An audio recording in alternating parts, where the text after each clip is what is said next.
अस्सलाम वालेकुम दोस्तों। काफी पहले हम लोग अपने बचपन में ये देखा करते थे कि जो चीजें हमारे इलाके में मिला करती थी, जैसे फल हुआ या अनाज हुआ, तो जो अपने इलाके में पैदा होती थी वही हम लोग देखते थे और उसी को हम लोग खाते थे। बाकी जो दूसरे एरिया के फल फ्रूट या अनाज होते थे उनको हम लोग किताबों में पढ़ते थे, या दूर दूर से जब कोई आता था तो वो बताता था कि हमारे इलाके में ये फल होता है, इस तरह का अनाज होता है। तो ये जितनी भी चीजें थी वो एक इलाके से दूसरे इलाके तक नहीं पहुंच पाती थी।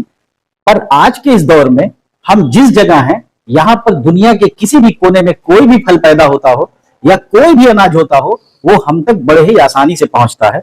इसकी वजह यह है कि आज के इस दौर में रेफ्रिजरेशन और एयर कंडीशनिंग एक सिस्टम है जिसकी इजाद हुई, और इसकी मदद से तमाम चीजें जो दूर की हैं वो हम तक मौजूद हैं। इसकी वजह यह है कि क्योंकि ये सारी चीजें प्रिजर्व हो सकती हैं, यानी महफूज हो सकती हैं, और जहां भी पैदा होती हैं उस चीज को काफी दिनों तक महफूज रखा जा सकता है, उस जगह पर भी रखा जा सकता है।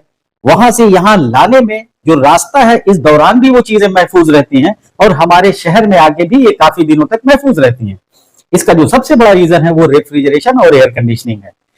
पर रेफ्रिजरेशन और एयर कंडीशनिंग क्या होता है, आज की इस वीडियो में हम समझेंगे।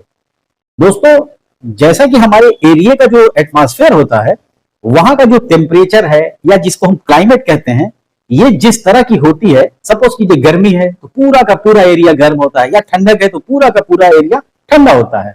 रेफ्रिजरेशन और एयर कंडीशनिंग से हम किसी महदूद एरिया के टेम्परेचर को मेंटेन रखते हैं अपनी सहूलियत के हिसाब से। लेकिन रेफ्रिजरेशन और एयर कंडीशनिंग ये दोनों दो अलग अलग चीजें हैं। कुछ चीजें इसकी कॉमन है पर इनकी कुछ ना कुछ डिफरेंसेस हैं। तो सबसे पहले हम ये समझते हैं कि रेफ्रिजरेशन क्या होती है और एयर कंडीशनिंग क्या होती है। यहां हमने ये दो ब्लॉक बना रखे हैं। सपोज कीजिए कि एक एरिया है जिसको हमने रेफ्रिजरेशन के लिए महदूद किया है, और ये एक एरिया है जहां पर हमने एयर कंडीशनिंग के लिए महदूद कर रखा है। तो जो एरिया रेफ्रिजरेशन के लिए है वो और एयर कंडीशनिंग के लिए वो, इन दोनों की खासियत ये होती है कि इनके एरिया महदूद होते हैं, यानी इनका जो एरिया है वो फिक्स है। जैसे आज के दौर में हम रेफ्रिजरेटर को देखते हैं तो रेफ्रिजरेटर एक बॉक्स है, और हम देखते हैं कि उसमें अंदर की बॉडी अलग होती है जबकि बाहर की बॉडी अलग होती है, और इन दोनों बॉडियों के बीच में इंसुलेटर भरा होता है। तो जिसको हमने इस ब्लैक कलर से और ग्रीन कलर के एक कलर से डिजाइन किया है इस तरह से कि ये बाहरी सरफेस है और ये अंदर की सरफेस है, और इन दोनों के बीच में इंसुलेशन भरा हुआ है। तो सबसे पहली शर्त ये होती है रेफ्रिजरेशन में कि जो भी एरिया है जहां हमें रेफ्रिजरेशन उत्पन्न करना है या पैदा करना है, वो हमारा एरिया महदूद होना चाहिए। ठीक यही चीज हमारे एयर कंडीशनिंग के भी साथ होती है। यहां पर भी जिस एरिया के टेम्परेचर को हमें मेंटेन करना है, बाहरी यानी सराउंडिंग का जो टेम्परेचर है उसके अलावा, क्योंकि सराउंडिंग का जो टेम्परेचर है वो सब जगह है, जबकि एयर कंडीशनिंग का हम वो टेम्परेचर मेंटेन करेंगे जो हमें अच्छा लगेगा। तो एयर कंडीशनिंग में भी एरिया फिक्स होता है और इंसुलेटेड होता है, यानी कितने बड़े एरिया में हमें एयर कंडीशनिंग करनी है वो पहले से फिक्स होता है। तो जो पहली शर्त है रेफ्रिजरेशन और एयर कंडीशनिंग की, उनका यह है कि इन दोनों में ही एरिया फिक्स होता है। भले ये छोटा हो और ये बड़ा हो, या ये बहुत बड़ा हो ये भी बहुत बड़ा हो, इससे कोई फर्क नहीं पड़ता, जितना भी एरिया है वो फिक्स है। और ये बात इन दोनों में कॉमन है, यानी रेफ्रिजरेशन और एयर कंडीशनिंग में जो पहली शर्त है वो ये है कि इनके एरिया फिक्स है, महदूद है, लिमिटेड है। और जो दूसरी शर्त है दोनों के लिए वो ये है कि इनका भी एरिया इंसुलेटेड है और इनका भी एरिया इंसुलेटेड है, यानी रेफ्रिजरेशन का एरिया भी इंसुलेटेड और एयर कंडीशनिंग का भी एरिया इंसुलेटेड। अब इनके कामों में क्या फर्क होता है?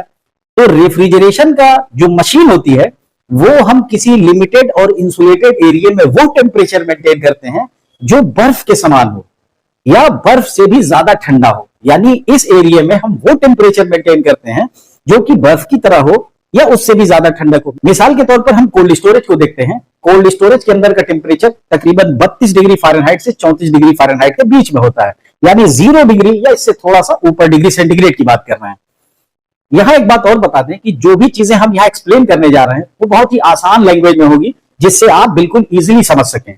क्योंकि बहुत ही टफ डिफिनेशन के साथ अगर किसी चीज को एक्सप्लेन किया जाए तो इसे नए लोग नहीं समझ पाते हैं, और मेरा टारगेट यह है कि जो भी नए स्टूडेंट रेफ्रिजरेशन और एयर कंडीशनिंग फील्ड से जुड़ना चाह रहे हैं या जुड़े हुए हैं, वो इस चीज को बहुत ही इजीली समझ लें।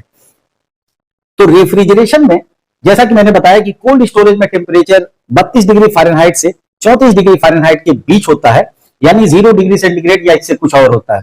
इसी तरह से रेफ्रिजरेटर में हम देखते हैं उसमें -5 डिग्री से -18 डिग्री सेंटीग्रेड के आसपास का टेम्परेचर फ्रीजर में, जबकि नीचे की तरफ उसके टेम्परेचर प्लस में होता है, पर इतना ठंडा होता है कि रखी हुई चीजें सेफ रहें। तो जो इनका काम है रेफ्रिजरेशन का, इसको हम एक बिल्कुल नॉर्मल जबान में अगर समझें तो ये वो है कि ये बर्फ के समान या उससे भी ज्यादा ठंडक पैदा करने वाली मशीन है, और ऐसी सारी मशीनें वो रेफ्रिजरेशन के अंडर में आती हैं। जबकि एयर कंडीशनिंग वो सिस्टम है जिसका एरिया लिमिटेड है और एरिया इंसुलेटेड है, पर ये वो टेम्परेचर पैदा करता है जो इंसान के जिस्म को अच्छा लगे।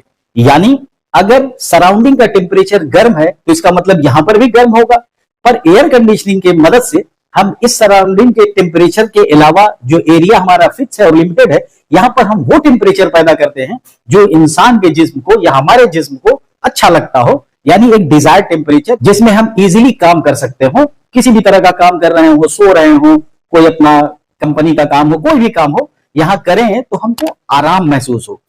जैसा कि अगर बाहर की तरफ गर्मी पड़ रही है तो ये ठंडक देता है, उतनी ठंडक देता है जो हमारे जिस्म को अच्छा लगे। इसी तरह से अगर बाहर गर्मी पड़ रही है तो एयर कंडीशनिंग ये उतनी गर्मी देता है जो हमारे जिस्म को अच्छा लगे।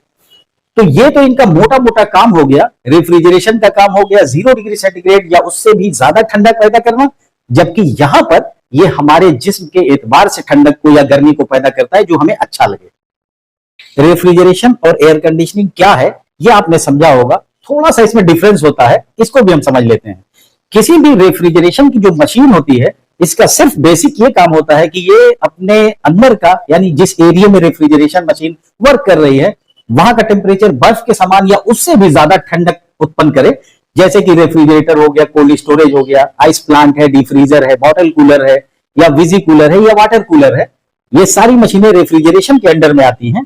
जबकि एयर कंडीशनिंग के सिस्टम में जो इससे डिफरेंस है वो ये है कि यहां पर ये इंसान की बॉडी को कौन सा टेम्परेचर अच्छा लग रहा है उस हिसाब से करती है।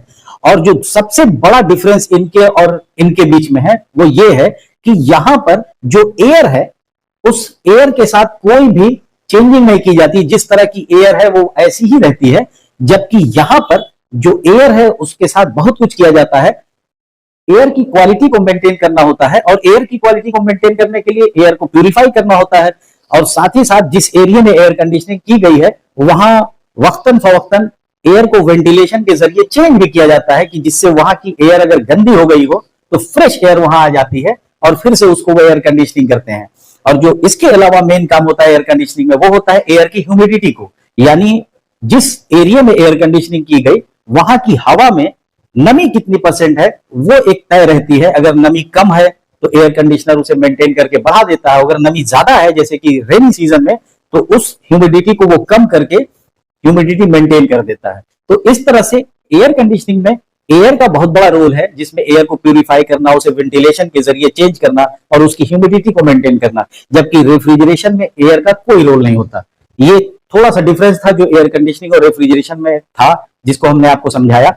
रेफ्रिजरेशन और एयर कंडीशनिंग का क्लास मैं शुरू कर रहा हूं और ये उसकी फर्स्ट वीडियो है।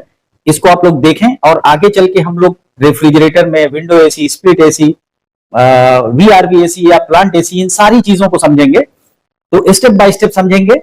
जिन लोगों को सीखना है इन सारी मशीनों को वो हमसे जुड़े। उम्मीद है ये वीडियो आपको बहुत पसंद आया होगा। चैनल अभी तक सब्सक्राइब ना किया हो तो जरूर कर लें और ऑल नोटिफिकेशन बेल को भी प्रेस कर लें, जिससे मेरी आने वाली सभी नॉलेजेबल वीडियो सबसे पहले आप तक पहुंचे। Thanks for watching.